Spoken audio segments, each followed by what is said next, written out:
Borderlands 3 is the best looter shooter of all time, as long as you ignore all the parts that aren't looting and or shooting. It is a good game that's fun to play, but the dialogue isn't exactly easy on the ears, so to preserve your sanity, I've condensed the entire storyline of Borderlands 3 into this quick recap video. And as a special bonus, I'm also gonna recap the story of new tales from the Borderlands, cause trust me, you do not want to play that one. The Calypso twins, Troy and Tyreen, are the bad guys in this one, and they've used their status as influencers to get all the bandits to worship them as gods. They've formed a cult called the Children of the Vault, and it's your job to go shoot them. To do this, you can choose from 4 different characters. Amara, the mighty siren warrior from Partali. Sirens are the rarest beings in the universe, and in this game there are 7 of them. Flak is a robotic beastmaster, and also ProZD. You'll never save Prince Horus. Their power is that they tell the bandits that their dog is nice and it won't bite. Don't worry, it's totally okay to pet it, but when the bandits reach down, bam, the dog bites their arm off. Mose is a mech soldier who can summon a giant mech to pilot around the battlefield, which is fun because it allows you to pretend that Titanfall isn't a dead franchise. And last but not least, Zane is a corpo hitman whose name starts with Z. That's how you know he's cool. The Vault Hunters arrive on Pandora and meet Claptrap, but immediately something is wrong here. He doesn't have the right voice actor. He sounds nothing like Jack Black. Claptrap wants you to help him take over a bandit stronghold, which you do, but before you can revel in the thrill of victory, Lilith shows up to kill the mood. You agree to become her new quest slave, and she tells you to go do a bunch of crap to get her spaceship up and running. Along the way, you meet classic characters like Ellie the mechanic, Tannis the scientist, and Vaughn the guy I can't stand. You also find an Iridian map that tells you there's a vault on Promethea, so everybody gets ready to travel to Promethea. But before you can take off, the Calypsos show up, and Tyreen uses her siren powers to absorb Lilith's siren powers, which means Tyreen can now teleport and Lilith is now useless. The Calypsos decide to let a bunch of level 7 bandits finish off Lilith, and obviously they fail. Then you regroup aboard Sanctuary 3. Sanctuary 3 is your home base in this game, and I gotta say, the music here is really great. It's too bad everyone in this game won't stop talking over it at all times. The chief offender is Lilith, who is the undisputed master of standing around in this one room and telling you what to do both in person and over the radio. That second method should mean that the first method is never needed, but it is. A lot. Vault Hunter, come up to Sanctuary. The Calypsos broadcast the most embarrassing video ever, and they reveal they're also headed to Promethea, so you gotta get there and stop them. Promethea is your typical cyberpunk type planet, except the corporation that runs this one isn't totally evil, because their CEO is a chill dude. Reese Strongfork is now the CEO of Atlas, and he's being invaded by Malawan and the COV. Seeing Reese again is exciting, because now we can finally find out what was inside the Vault of the Traveler at the end of Tales from the Borderlands, except this game never tells you, which is lame. It was eventually revealed in a book, so you can look up the answer if you want, but be warned, it sucks. Lilith orders her slaves to help Atlas in exchange for Reese's help finding the vault on Promethea, so you go do that and meet his field commander, Lorelei. She's the human equivalent of one of those mugs that says, "Don't talk to me till I've had my coffee." That's her whole character. Thankfully, Reese also has Zero working for him, and that guy's name starts with a Z, so he's cool. You and Zero kill a brain, and then it's time to go to Athenas, because that's where a piece of the Promethea vault key is. So you go there and find that Malawan is attacking a monastery full of pacifist monks. Fortunately, the mighty siren Maya is there to defend them, alongside her teenage Padawan Ava, who is everyone's favorite new character. Together, you kill all the Malawans and obtain a piece of the vault key. Then it's time to head back to Promethea, where you kill a giant ball and then kill Katagawa Jr., Reese's creepy corpo stalker who was leading the Malawan invasion. You now have all the pieces of the vault key, so you drive on over to it and pop it open. Inside is a giant monster, which you kill, but before you can revel in the thrill of victory, Ava shows up to ruin the mood. The Calypsos also beam down for a little chat, and Tyreen leeches the power from the dead vault monster and then gives some to Troy as a little treat. Maya and Tyreen have a short force push battle, but then Troy grabs Maya's arm and leeches away all of Maya's life force, and she turns into dust and dies. Now, a lot of people were very upset by this, but what you gotta remember is that your character is just standing there completely motionless watching this happen, so it's even worse than I just described. described. The next planet is Eden 6, which is my favorite. Eden 6 is run by Jacobs, who is also a totally cool and chill corporation because their CEO Wainwright Jacobs is just a groovy dude with good vibes. The COV has kidnapped his lover Hammerlock, so Lilith tasks her dogs with fetching the good gentleman and returning him to Wainwright. You break into the prison with the help of Brick and Mordecai and regular-sized Tina, and Hammerlock is saved. But it turns out his sister Aurelia has teamed up with the COV to take over Jacobs. You then meet up with a guy named Clay, and then you fight some bandits together, and then he tells you to go fight more bandits somewhere else, so you go do that, and then he tells you to go to a crashed ship, so you go do that, and you find Balex, who's voiced by Ice-T. He's a ship navigation AI, and you have to fight his AI ex-girlfriend, and then Clay gives you the rogue site for the rogue site quest. Ugh, I always forget this quest is in here. Ambermire truly is the Sawtooth Cauldron of BL3. At some point during all that, you got the Eden 6 vault key pieces, so you go to the vault, but Aurelia is in the way, so you kill her, and then you fight Grave Ward, who is a big floating guy, and I actually really like this part. Good job, Randy. This is a good boss. Tannis uses some kind of sci-fi nonsense to drain the vault monster's power before Tyreen can come leech it, which pisses off the Calypsos, so they phase lock Tannis and teleport her away, which, if that's an ability that they have, then doesn't that break the entire story? Because they could just do that to anyone at any time and, like, teleport them into the void of space.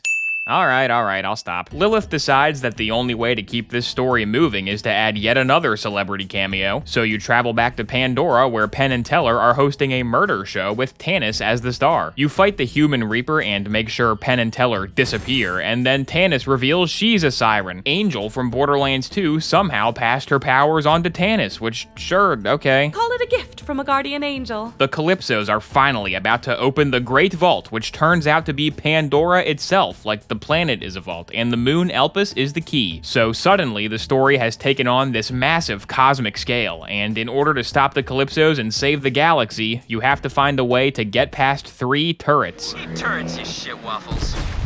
The only way to get by them is for Tannis to hack them, but she needs some more power, so you go to her old lab and bring back Angel's Iridium Injector, and then you can finally get past the 3 turrets. Finally, it's time for a showdown with the Calypsos. You shoot Troy a bunch, and he dies, and then Ava touches him and gets Maya's siren powers. It's over. That's what matters. Yeah, you're right, Lilith. At least the game is over. Oh wait, they didn't make sure Tyreen was dead, so she absorbs Troy and then buries everyone under a pile of rocks, which has to be the least effective way to kill a protagonist. I don't know if I've ever seen that work. The game has a fake-out ending screen, which is actually a pretty good joke, and then surprise, they survived the rocks. Then you get a phone call from Typhon de Leon, the first Vault Hunter, who says you gotta come to Necro de Feo and do a whole nother planet if you want to stop Tyreen. So you go meet Typhon, and he is short.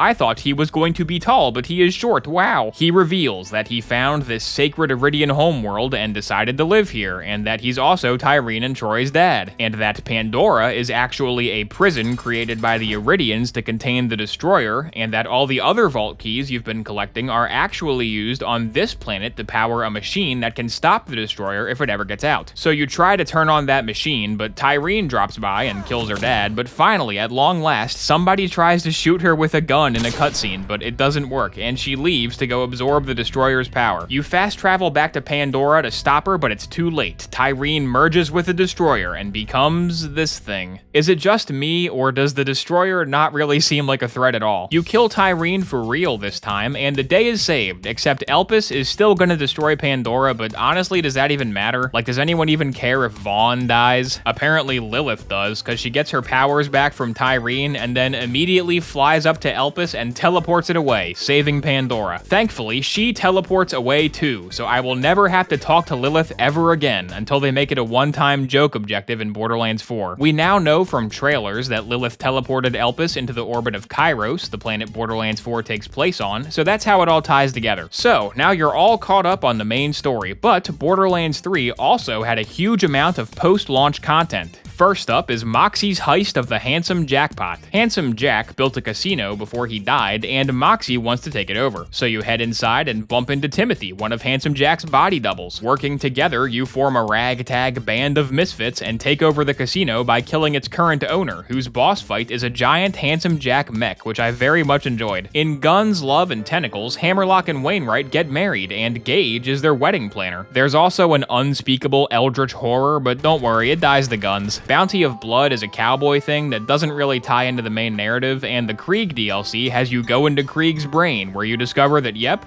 this guy is crazy. The most important piece of DLC story-wise is the director's cut. In this one, Ava starts a murder mystery podcast, and by investigating a series of murders that are all connected, she finds a guardian named the Seer who drops a real lore bomb. Basically, everything that happened in Borderlands 3 was all according to the Seer's designs. It has the power to manipulate people into doing whatever it wants, and it was playing both sides of the COV versus Crimson Raider conflict in order to accomplish its mysterious purposes. The only people it can't control are sirens, because they have free will or something, and the Seer was trying to stop Lilith from teleporting Elpis, but that didn't work. So now the Seer says everything is doomed for mysterious reasons, but at this point you get tired of listening to it explain all the deep mysteries of the franchise, so you just kill it. Maybe that plot thread will go somewhere, maybe it'll be abandoned, who knows, but yeah, that was the story of Borderlands 3. And now for the moment I've been dreading. Let us recap the story of New Tales from the Borderlands. To write this part, I rewatched my New Tales playthrough, which is on my second channel if you want to check it out, but don't do that, please, spare yourself. Our trio of protagonists in this game is Anu, a socially awkward scientist, Octavio, an insufferable idiot who wants to be an influencer, and Fran, who runs a frozen yogurt shop. The game opens with Anu working for Atlas, and she makes a gun that teleports stuff away, which she demonstrates by teleporting away Reese's funny robot, but Reese is like, it only teleports stuff away, it doesn't shoot bullets and kill people, this is completely useless to me, Anu, you are fired. Meanwhile, Fran is trying to repair her Frogurt shop after Maliwan shot it with a space laser in Borderlands 3. She's trying to collect an insurance payout, but the insurance lady is kind of rude to her. Oh no, such conflict. Also, meanwhile, Octavio is chilling on Promethea with his assassin robot friend Louis when suddenly Tediore launches a full-scale invasion of the planet. Octavio resists and then has to run away and hides inside of Fran's Frogurts. Tediore finds him though, and Susan Caldwell, the chairwoman of Tediore, video calls Fran and tells her that frozen yogurt sucks. Tediore blows up the Frogurt shop, but don't worry, everyone is fine actually, and also at some point Anu showed up. She also met a bandit called Stapleface, but who cares? Tediore is invading Promethea because there's yet another vault on it somewhere, so our heroes have to go find that vault for some reason. So they go into the sewer system and have to fight a Tediore soldier in a game of Vaultlanders, which is a minigame where you make action figures bump into each other. And you know what? I am gonna tell you what was inside the Vault of the Traveler. So that vault had some kind of alien intelligence thing in it that grants whoever enters it one wish, and Reese wishes to own Atlas, so he now owns Atlas, and Fiona wants money. But the wish-granting superintelligence is like, okay, I can give you like 1 billion physical dollar bills, and Fiona's like, I can't carry that, can't you put it in my bank account? And the alien is like, no, I don't have access to the banking system, don't be ridiculous. Accessing your bank account is clearly outside the scope of my abilities, even though it's a magic wish. So Fiona asks Sasha what to do, and Sasha is like, what if we wish for a limited edition Typhon DeLeon Vaultlander figure, and then we can sell it, and that's how we'll get rich. Which is just so stupid, but spoiler alert, before they can sell the figurine, Gage destroys it, and then they all go on a wacky adventure where our heroes learn that capitalism is bad. I paid $9 for this book. Anyway, back to the real story. So the trio finds the vault because it was like 2 minutes away from the sewers, just nobody had ever looked over there before it, I guess. And of course, there's a monster guarding the vault, but a stalactite just falls and kills it. But then a weird green gem revives the monster, but then Anu just uses her teleporting gun to teleport it away. What an amazing battle. They go inside the vault, and in typical Borderlands fashion, it sucks and has nothing good in it, but the real treasure was the mysterious green gem, because it's actually an ancient god or something, and it briefly possesses Anu, and then stops possessing Anu. Anu discovers that if she puts the green gem into her gun then gains the power to revive people from the dead, so naturally, her next move is to go on Shark Tank. She's trying to pitch the power to revive people from the dead, but nobody is interested, so get this, she's standing on top of a literal shark tank and she falls in and sharks get her.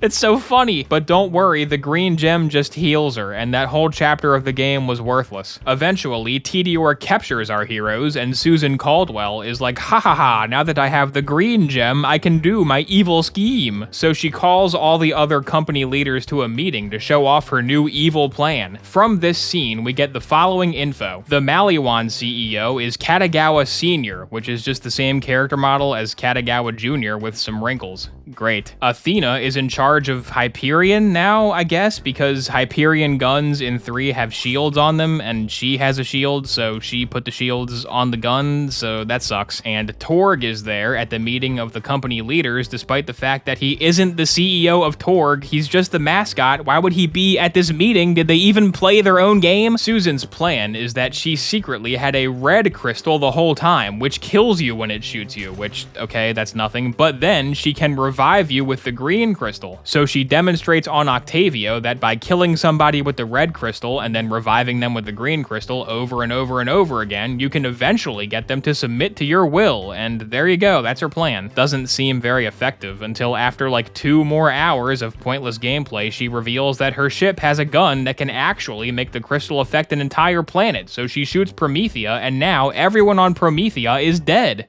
Yay! From here, there's 2 different endings. Either Susan becomes a big red monster and they just punch her and she dies, and then the green crystal revives everyone on Promethea, so nothing that happened in this game mattered at all, or Anu absorbs the green crystal and gets possessed by the god that lives inside of it. She kills Susan and then says she wants to make a perfect universe without any more murder, so she Thanos snaps everyone who has ever committed a murder, which is every character in this franchise. So at this point, everybody that we know is dead. But then Octavio talks to the god a little bit and says, actually, you should not do that, and the god goes, oh, okay, and just revives everyone and then leaves. So aside from every known character briefly dying for like 2 minutes, nothing that happened in this game mattered at all. No matter which ending you choose, the ship they're on crashes into Promethea, and then you're hit with a 1 year later screen where hopefully at least one of the characters is dead. I really tried to kill them all, but some of them have to survive, which sucks. I think in my game, Anu died off screen in the ship crash, but who cares? And then finally, to rub some salt in the wound, there's an ending narration by Marcus where Fiona shows up for like 2 voice lines, and then she just leaves again. If you weren't gonna do anything with her, why'd you even put her in this? And to make matters even worse, the stupid green crystal god thing finds Reese's funny robot and possesses it. So now, in the Borderlands universe, there is canonically a funny robot out there somewhere that has the power to Thanos snap anyone at any time, or to revive